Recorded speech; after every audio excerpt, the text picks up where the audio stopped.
जय हिंद दोस्तों। आपका अपने इस यूट्यूब चैनल में एक बार फिर से स्वागत है।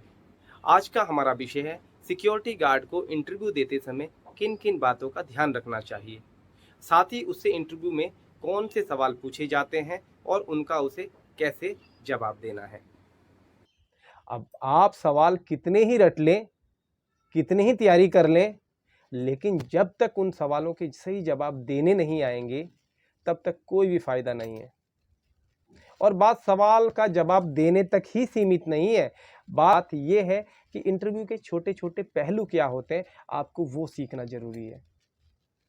इंटरव्यू में कैसे जाना है, इंटरव्यू में क्या बात करनी है, अधिकारी से कैसे मिलना है, ये जो इंटरव्यू के छोटे छोटे पहलू होते हैं ये बहुत ज़रूरी होते हैं और यही आपको सीखने हैं। और आज की मैं इस वीडियो में वही आपको सिखाने वाला हूँ, क्योंकि मैं खुद भी आर्मी बैकग्राउंड से हूँ और सिक्योरिटी में एक लंबे समय से काम कर रहा हूँ। तो हमें पता है कि ग्राउंड लेवल पर क्या चीज़ें सामने आती है। आप ऐसे ही वो कहते हैं ना, वो रट्टू तोता मत बनिए, आप समझिए। रटने से ज़्यादा ज़रूरी होता है समझना। हम जब किसी चीज़ को समझते हैं तो उसमें उस रटने वाले को कहीं न कहीं पीछे छोड़ देते हैं। तो चीज़ों को समझना सीखिए और आज के इस सेशन में हम उसी बारे में बात करेंगे। देखिए, हम लोग सिक्योरिटी की जो नौकरी करते हैं, हमें लाइफ में बहुत सारे इंटरव्यू फेस करने पड़ते हैं। आप चाहे एसआईएस में कर लो, आप चाहे ग्रुप 4 सिक्योरिटी में कर लो, आप किसी बड़ी से बड़ी कंपनी में नौकरी कर लो। वो कंपनी कहीं अपना टेंडर डालेगी किसी बड़े संस्थान में, किसी बड़ी कंपनी में, और फिर वहाँ आपको सिलेक्शन के लिए जाना है और वहाँ उस क्लाइंट के सामने इंटरव्यू देना है। तो ऐसे लाइफ में हमें कई बार इंटरव्यू देने पड़ते हैं, क्योंकि ठेकेदार की नौकरी में आपको कई बार वहाँ टेंडर खत्म होते हैं, फिर दूसरी जगह जाओगे, फिर वहाँ टेंडर खत्म हो गया, फिर वहाँ दूसरी सिक्योरिटी आएगी, आपको फिर दूसरी जगह शिफ्ट होना पड़ेगा। तो लाइफ भर ऐसे ही चलता रहता है। इसलिए एक बात तो आप समझ लीजिए कि आपको इंटरव्यू में बिल्कुल एक्सपर्ट होना है। आप फर्स्ट टाइम जहाँ भी जाएं, आप एकदम से खरे उतर जाएं, यानी आपको कोई फेल ही ना कर पाए। तो इसीलिए हमको इंटरव्यू के सवाल जवाब जरूर सीखने हैं और उसमें हम क्या गलतियां करते हैं उन चीज़ों पे भी हमें गौर करना है, क्योंकि सामने जो बैठा है अधिकारी, वो इस फील्ड का कहीं ना कहीं मास्टर है। उसके सामने आप आपको जो आता है आप क्लियर बताइए, लेकिन आपको जो नहीं आता आप सीधी ना कर दीजिए, क्योंकि आप बेफुजूली की बातें करके आप उसका टाइम बर्बाद करते हैं, क्योंकि उसके पास इतना टाइम नहीं है जितना आपके पास है। क्योंकि आप जैसे उसने कई लोगों के औरों के भी इंटरव्यू लेने हैं, तो हम उसे अपनी बातों पे उलझाने की कोशिश करते हैं। उससे होता क्या है, उससे अधिकारी आपको बिल्कुल बेकार व्यक्ति समझता है और आपको फेल कर देता है। चलिए जानते हैं इंटरव्यू के दौरान हम क्या क्या गलती करते हैं और हमें उसमें कैसे सुधार करना चाहिए। मुझे पता है आप भी इस फील्ड के मास्टर हैं। कुछ लोग तो फ्रेशर हैं, उनके लिए खैर दिक्कत है, लेकिन जो पुराने हैं वो लंबे समय से काम कर रहे हैं और फील्ड का बहुत अच्छा खासा अनुभव भी आप लोगों को है, लेकिन फिर भी आप कहीं ना कहीं मात खा जाते हैं इंटरव्यू में। आपको सब कुछ पता है, आप सवालों के जवाब भी ठीक ही देते हैं, लेकिन उसके बाद भी ऐसी क्या कमी है कि इंटरव्यूअर आपको फेल कर देता है, यानी क्लाइंट आपको फेल कर देता है। तो आज हम उसी टॉपिक पे पहला डिस्कशन करेंगे। चलिए जानते हैं वो छोटी छोटी गलतियां जो हम इंटरव्यू के दौरान करते हैं। तो सबसे पहले, आपका कभी भी इंटरव्यू है, आप समय से पहले पहुंचें। जिस कंपनी या संस्थान में आप इंटरव्यू देने जा रहे हैं उसके बारे में थोड़ी बहुत जानकारी जरूर रखें। इंटरव्यू देने जा रहे हैं तो प्रॉपर पूरी यूनिफॉर्म पहन के ही इंटरव्यू देने जाएं। आपके दाढ़ी और बाल अच्छे से कटे होने चाहिए। अब आप इंटरव्यू देने जा रहे हैं तो सबसे पहले बात बता दूं जो सबसे ज़रूरी है, जब अधिकारी के सामने जाएंगे तो आपके अंदर आत्मविश्वास होना चाहिए, जिससे आप नर्वस ना हो। क्योंकि अगर आपके अंदर नर्वसनेस होगी तो वही कारण है जिससे आपके हाथ पैर कांपते हैं, और जब भी अधिकारी आपसे बात करेगा आप उसका ठीक से जवाब ही नहीं दे पाएंगे। और अगर आप कॉन्फिडेंटली जवाब नहीं दे पाते हैं तो समझ लेना कि आप कभी पास नहीं हो सकते। इसलिए अपने कॉन्फिडेंस को ज़रूर बढ़ाना है। तो ये कॉन्फिडेंस कैसे बढ़ाना है, इसमें मैं बेशक आगे एक वीडियो बना दूंगा, पूरा चैप्टर आपको समझाऊंगा कि अगर आप में कॉन्फिडेंस की कमी है तो आपको कॉन्फिडेंस कैसे गेन करना है। अब दूसरी चीज़ जो है ध्यान रखने वाली बात, आपके चेहरे पे हल्की सी मुस्कुराहट होनी चाहिए। आप जब भी अधिकारी से बात करते हो तो आंखों से आंखें मिला के बात करो। आपको कभी भी अपनी आंखें नहीं चुरानी है। जिससे भी बात करते हैं आई कांटेक्ट बनाइए। अब क्योंकि आप सिक्योरिटी का इंटरव्यू देने गए हो, तो जब भी अधिकारी के सामने आप जाएं, आप एकदम सावधान पोजीशन में खड़े हो जाएं और सावधान पोजीशन में दाहिने हाथ से सलूट मार दें। क्योंकि मैंने सुना है first impression is the last impression, यानी हम अधिकारी को पहली नज़र में जैसे लगते हैं तो लास्ट तक उसको वैसे ही दिखते हैं। कहने का मतलब है, यदि आपने अधिकारी के सामने सही टर्न आउट में जाके एक अच्छी सी सैल्यूट मार दी तो आपका करीब करीब 75% काम खत्म हो गया। आप बहुत सारे सवालों के पूछे जाने से बच जाएंगे, क्योंकि कोई भी अधिकारी दो चीज़ें जरूर देखता है, आपका आत्मविश्वास और आपका डिसिप्लिन। अगर आप इन दो चीज़ों में खरे उतरते हो तो आपका कहीं ना कहीं सिलेक्शन पक्का है। बाकी जो सवाल जवाब होंगे वो खाली एक फॉर्मेलिटी मात्र है। चलिए बात करते हैं आज उन कुछ खास सवालों की जो सिक्योरिटी इंटरव्यू में पूछे जाते हैं। देखिए, वैसे तो सिक्योरिटी के बहुत सारे सवाल और जवाब होते हैं जो मैं इस वीडियो में आपको एक साथ नहीं बता सकता। आप मेरे इस चैनल को सब्सक्राइब कर लें, जो मैंने स्पेशली आप लोगों के लिए बनाया है, और इसको शेयर भी ज़रूर कर दें। आज जो मैं आपको सवाल बताने जा रहा हूँ, यानी सिक्योरिटी इंटरव्यू में पूछे जाने वाले, अगर आपने उन सावधानियों का ध्यान रखा जो मैंने इससे पहले बताया है और उसके बाद ये सवाल रट लिए, तो आप कभी भी कोई भी आपको सिक्योरिटी इंटरव्यू में फेल ही नहीं कर सकता। ये मेरा आपको दावा है। और रखिए, किसी भी इंटरव्यू का, आप दुनिया का कोई सा भी इंटरव्यू दो, मैं सिक्योरिटी की बात नहीं कर रहा हूँ, पहला सवाल होता है अपने बारे में बताइए। तो इसमें आपको सिंपली बताना है मेरा नाम ये है और मैं यहाँ का रहने वाला हूँ और इतने साल से इस सिक्योरिटी कंपनी के साथ जुड़ा हुआ हूँ और मैंने इन लोकेशनों पे काम किया है। बस, आपको इससे ज़्यादा कुछ नहीं बताना, क्योंकि स्वामी विवेकानंद जी ने कहा है मधुर भाषी बनिए, यानी कम बोलिए लेकिन अच्छा बोलिए। आप जितना ज़्यादा बोलेंगे आप अपने सवालों में खुद फंस जाएंगे। यानी आपको कम से कम लाइन्स में आपके सवाल को कवर करना है। अब दूसरा जो सवाल पूछा जाएगा, क्योंकि आप सिक्योरिटी बैकग्राउंड से हो, तो पूछा जाएगा सिक्योरिटी क्या है।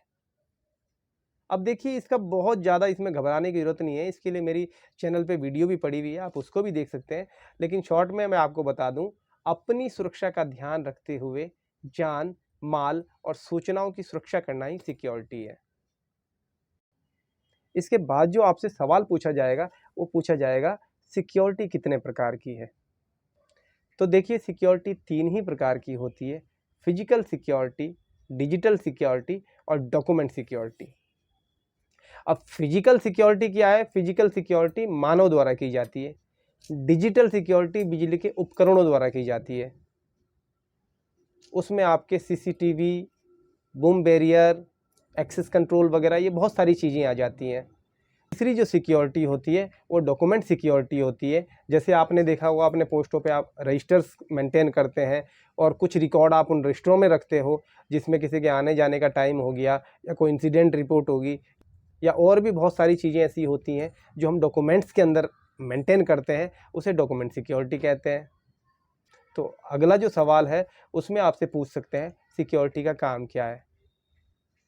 तो सबको पता है और हम लोग हमेशा करते आ रहे हैं, तो बस हमें वही बताना है, रोको टोको, वेरीफाई करो और जाने दो। यही सिक्योरिटी का काम है। अब इसके बाद आपसे पूछ सकते हैं सिक्योरिटी के इक्विपमेंट क्या क्या होते हैं या कौन कौन से होते हैं, किन्हीं 5 के नाम बता दीजिए। तो उसमें आप किसी भी 5 चीज़ों का नाम बता दें, वो आपको सबको पता है, डेली हम लोग कैरी करते हैं। आपकी विसिल होगी, आपका डंडा हो गया, आपका टॉर्च हो गया, HHMD हो गया, DFMD हो गया, बहुत सारे ऐसे इक्विपमेंट हैं। तो आप 4-5 के नाम बता दो। आपसे पूछा जाता है कि HHMD क्या काम करता है, DFMD क्या काम करता है, ठीक है, बूम बैरियर का क्या काम होता है, कैसे काम करता है, तो इसके बारे में आप थोड़ा विस्तार रूप से उनको बता दें। और क्योंकि ये काम तो हमारे आम जीवन के चलते फिरते काम है जो हमारी यूज़ में आने वाले हैं, तो इसके बारे में हमें इतना परेशान होने की ज़रूरत नहीं है। अब अगला सवाल आपसे पूछ सकते हैं, यदि आप सिक्योरिटी गार्ड हैं तो सिक्योरिटी गार्ड के पास क्या क्या चीज़ें होनी ज़रूरी हैं। तो देखिए आपके पास टॉर्च होनी चाहिए, आपके पास व्हिसिल होनी चाहिए, आपके पास लाठी होनी चाहिए, आपके पास डायरी होनी चाहिए और पेन होना चाहिए। यही 5 चीज़ें आपके पास होनी चाहिए। अब एक बहुत ही जेन्युइन सा सवाल है जो हर इंटरव्यू में पूछा जाता है, गेट पास कितने प्रकार के होते हैं? तो कोई 5 प्रकार के बताता है, कोई 4 प्रकार के बताता है, लेकिन मैं आपको बता दूं सिर्फ 2 प्रकार के गेट पास होते हैं। एक रिटर्नेबल, एक नॉन रिटर्नेबल। रिटर्नेबल गेट पास वो होता है जैसे आपके संस्थान से मानो कोई कंप्यूटर वगैरह रिपेयर होने बाहर गया है और वो ठीक होके वापिस आ जाएगा, तो वो होता है रिटर्नेबल। दूसरा होता है नॉन रिटर्नेबल, यानी कोई सामान खराब हो गया और वो आपने कबाड़ी को बेच दिया और फिर वो कभी वापस नहीं आएगा, कबाड़ी ने उसके दाम दिए और सामान ले गया, उसको बोलते हैं नॉन रिटर्नेबल गेट पास। तो ये गेट पास 2 ही प्रकार के होते हैं। अब अगला सवाल है, एक्सेस कंट्रोल क्या होता है? देखिए बहुत जरूरी सवाल है और आपको ये जानना बहुत जरूरी है, तो मैं आपको इसका एक आंसर बताता हूं। एक्सेस कंट्रोल एक सुरक्षा तकनीकी है जो आपके परिसर या संस्थान में आने वाले अनऑथराइज्ड लोग एवं असामाजिक तत्वों की आवाजाही पर रोक लगाता है। अब ये अनऑथराइज्ड लोग कौन हो सकते हैं? आपने देखा होगा बड़े बड़े संस्थान होते हैं जैसे आईआईटी हो गया, जेएनयू हो गया, या और भी बहुत सारे ऐसे संस्थान हैं, तो लोग क्या करते हैं, वहाँ घूमने चले जाते हैं। तो असामाजिक तत्व कौन होते हैं? असामाजिक तत्व चोर, लुटेरे या आतंकवादी हो सकते हैं जो आपके परिसर में रेकी करने आते हैं या स्नेचिंग करने आते हैं या छेड़खानी करने आते हैं। तो इन सब पे रोक लगाने के लिए ही एक्सेस कंट्रोल सिस्टम का इस्तेमाल किया जाता है। अगर आपने अपना अनुभव जाहिर किया तो आपसे एक सवाल और पूछ लेंगे कि सिक्योरिटी पोस्ट पे रखे जाने वाले मुख्य रजिस्टरों के नाम बताओ। तो उसमें सिंपली आप 4, 5, 6 रजिस्टरों के नाम उन्हें बता सकते हैं। तो सबसे पहले तो होता है विजिटर रजिस्टर, उसके बाद स्टाफ एंट्री रजिस्टर, उसके बाद गेट पास रजिस्टर, उसके बाद परमिशन रजिस्टर, उसके बाद आपका खुद हैंडिंग टेकिंग रजिस्टर। ये 4-5 नाम भी आपने बता दिए तो काम हो जाएगा। यानी जितनी उस पोस्ट पर रिक्वायरमेंट है, कहीं रजिस्टर बढ़ भी जाते हैं, कहीं रजिस्टर कम भी हो जाते हैं। अब यदि आपसे कोई बोल दे गार्ड कैसा होना चाहिए, तो सिंपल सी बात है, गार्ड स्वस्थ होना चाहिए, समय का पाबंद होना चाहिए, आज्ञाकारी होना चाहिए, अनुशासित होना चाहिए और अपने काम पर उसे गर्व होना चाहिए। ये 4-5 चीज़ें आप बता सकते हैं। अब नेक्स्ट सवाल की तरफ चलते हैं। आपातकालीन नंबर क्या है?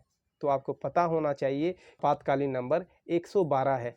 यानी 112 वो नंबर है जिससे आप एक ही नंबर से कई सारी कंप्लेंटें कर सकते हैं। यानी चाहे आपके यहाँ आग लगी हो, आपके यहाँ बाढ़ आ रही हो, आपके यहाँ किसी ने लूटपाट की हो, आपके यहाँ किसी ने मर्डर किया हो, या किसी भी प्रकार का कोई क्राइम आपके पोस्ट के आसपास हुआ हो, तो आपको सिर्फ 112 नंबर डायल करना है, उसी से सारी सुविधा आप तक पहुँच जाएगी। अब अगला सवाल है, आपातकाल क्या है? देखिए आपातकाल वो स्थिति है जो जीवन, स्वास्थ्य, वातावरण और संपत्ति के लिए अचानक खतरा उत्पन्न करती है। अब आपातकाल में आता क्या है? आपातकाल में बाढ़, भूकंप, आग, भूसंकलन, ये बहुत सारी चीजें हो सकती हैं जो अचानक घटती हैं, यानी कुदरती तौर पर होती हैं, उसे आपातकाल कहते हैं। अब आप सिक्योरिटी से हैं तो कहीं ना कहीं आप फायर से भी जुड़े हैं, तो अगला सवाल हो सकता है आग क्या है? तो आग एक रासायनिक प्रक्रिया है जो 3 चीजों में चेन रिएक्शन होने के कारण लगती है। अब वो 3 चीजें कौन कौन सी हैं? उन 3 चीजों में सबसे पहले है ईंधन, ऑक्सीजन, उचित तापमान। इन तीनों में जब चेन रिएक्शन होता है तो आग लग जाती है, और तीनों में से किसी एक एलिमेंट को अलग कर दें तो आग बुझ जाएगी। अब अगला सवाल आपसे पूछ सकते हैं, आग कितने प्रकार की होती है? तो देखिए वैसे तो आग 5 प्रकार की है ना, जिसमें किचन फायर को जोड़ा गया है। लेकिन अगर मुख्य रूप से देखा जाए तो आग के 4 ही प्रकार हैं। तो ये कौन कौन सी हैं? ए, बी, सी और डी। यानी ए में साधारण आग आती है, ठोस आग आती है, यानी जो आग जलने के बाद अवशेष छोड़ती है उसे साधारण आग कहते हैं। बी क्लास में तरल पदार्थ की आग आती है, जैसे पेट्रोल, डीजल वगैरह। सी क्लास में गैसों की आग आती है, जैसे एलपीजी, इथेन, मीथेन, और बिजली की आग को भी सी क्लास में ही रखा गया है। तो डी क्लास में धातुओं की आग होती है, जैसे पोटेशियम, मैग्नीशियम बहुत सारी जो और भी धातुएं हो सकती हैं, तो इनमें जो आग लगती है वो क्या होती है, वो धातुओं की आग होती है। अब अगला सवाल पूछा जा सकता है, फायर एक्सटिंग्विशर कितने प्रकार के होते हैं? तो यदि आग 4 प्रकार की है तो फायर एक्सटिंग्विशर भी 4 ही प्रकार के होते हैं। तो ये आप बता सकते हैं। इसमें सबसे पहले वाटर टाइप, दूसरे नंबर पे फॉर्म टाइप, तीसरे नंबर पे ABC type. A B C यानी ये तीनों आगों को बुझा सकता है, चाहे ए टाइप फायर हो या बी टाइप फायर हो या सी टाइप फायर हो, इसलिए इसके ऊपर एबीसी लिखा होता है। लेकिन इसके अंदर होता क्या है, इसके अंदर ड्राई केमिकल पाउडर होता है। और जो चौथा जो फायर एक्सटिंग्विशर होता है वो फायर एक्सटिंग्विशर होता है CO2 टाइप। तो यही 4 फायर एक्सटिंग्विशर होते हैं। हाँ, किचन फायर के लिए यदि आपको पूछे तो किचन फायर के लिए वेट केमिकल पाउडर एक अलग से फायर एक्सटिंग्विशर ऐड किया गया है। यदि अब आपसे पूछा जाए कि ए टाइप फायर को बुझाने के लिए कौन कौन से फायर एक्सटिंग्विशर का इस्तेमाल किया जाता है, तो सबसे पहले तो उसमें water type, form type, ABC type, ये 3 फायर एक्सटिंग्विशरों का हम इस्तेमाल कर सकते हैं।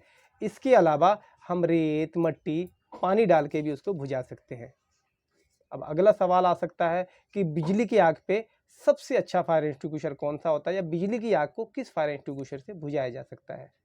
तो मैं आपको बता दूं, बिजली की आग को CO2 टाइप फायर एक्सटिंग्विशर से बुझाया जाता है। और ये बिजली के उपकरणों के लिए बहुत ही ये असरदार फायर एक्सटिंग्विशर है, क्योंकि ये गैस यूज होने के बाद वातावरण में विलीन हो जाती है। लेकिन आप यदि एबीसी टाइप फायर एक्सटिंग्विशर का बिजली के उपकरणों पर इस्तेमाल करेंगे तो होगा क्या, वहाँ पूरा ही पाउडर पाउडर हो जाएगा, जिससे आपके उपकरण खराब हो जाएंगे। वाटर टाइप और फॉर्म टाइप का तो आप इस्तेमाल कर ही नहीं सकते। तो उसके लिए सबसे बेस्ट क्या बताया मैंने, CO2 फायर एक्सटिंग्विशर सबसे बेस्ट होता है। अब अगला सवाल है, CCTV क्या है? देखिए, CCTV की फुल फॉर्म समझिए पहले, क्लोज सर्किट टेलीविजन। आप बता सकते हैं ये एक्सेस कंट्रोल का ही एक पार्ट है, जो परिसर में आने जाने वालों की गतिविधि को रिकॉर्ड करता है। अब अगला सवाल जो आपसे पूछा जा सकता है, स्प्रिंकलर सिस्टम क्या होता है? तो आप सिंपल वे में उन्हें बताइए, स्प्रिंकलर सिस्टम एक फायर फाइटिंग सिस्टम है। अब अगला सवाल जो आपसे पूछा जा सकता है वो सवाल है, पास मेथड क्या है? तो देखिए, पास मेथड एक फायर एक्सटिंग्विशर को ऑपरेट करने का मेथड है। आप बता सकते हैं, इसका मतलब P से पुल द पिन, A से am the base of fire, यानी जहां पे आग लगी है उसकी नोजल पकड़ के आग के बेस पर निशाना लगाना। S का मतलब होता है स्क्वीज करना, यानी हैंडल को प्रेस करना, ताकि आपकी जो गैस या पाउडर जो भी है वो बाहर निकले। और दूसरे S का मतलब होता है स्वीप साइड बाय साइड, यानी जब भी हम ऑपरेट करते हैं तो उसको पकड़ के नोजल को आग के बेस पर लगाते हैं, और जब उसे ऑपरेट करते हैं तो उसके बाद उसे साइड बाय साइड स्वीप करते हैं, जिससे से आग पे पूरी तरह काबू पाया जा सके। अब आपसे अगला सवाल पूछ सकते हैं, मॉक ड्रिल क्या होती है? सिंपल सी बात है, मॉक ड्रिल क्या होती है, यानी किसी भी इमरजेंसी आने से पहले उसके लिए जो हम तैयारी करते हैं उसे मॉक ड्रिल कहते हैं। और ये मॉक ड्रिल कोई भी कंपनी या संस्थान टाइम टू टाइम अपने वर्करों से करवाता रहता है। अब अगला जो क्वेश्चन है वो है, असेंबली पॉइंट क्या होता है? देखिए, असेंबली पॉइंट किसी भी कंपनी या संस्थान का वो सुरक्षित स्थान होता है, किसी भी आपातकाल स्थिति में सारे स्टाफ को वहीं पे एकत्रित किया जाता है। चलिए, आज के लिए बस इतना ही। मैंने बहुत महत्वपूर्ण सवाल इसमें डिस्कस किए हैं और उसको कवर करने की कोशिश भी की है। फिर भी यदि कोई सवाल रह जाते हैं तो बेशक आप मुझे मैसेज कर सकते हैं। इसके साथ ही आप मेरी वीडियो को देखते हैं, सराहते हैं, उसके लिए मैं आपका तहे दिल से शुक्रगुजार हूं। और कुछ लोग बहुत अच्छे अच्छे कमेंट भी करते हैं, वो बहुत अच्छा लगता है, उससे मुझे मोटिवेशन मिलता है। इसके अलावा यदि आपके कोई क्वेश्चन अलग से हों तो आप मुझे ज़रूर मैसेज करें, मैं उसका ज़रूर रिप्लाई करूंगा। चलिए, आगे एक शानदार टॉपिक के साथ आपसे दोबारा भेंट होगी। तब तक के लिए सबको नमस्कार, जय हिंद।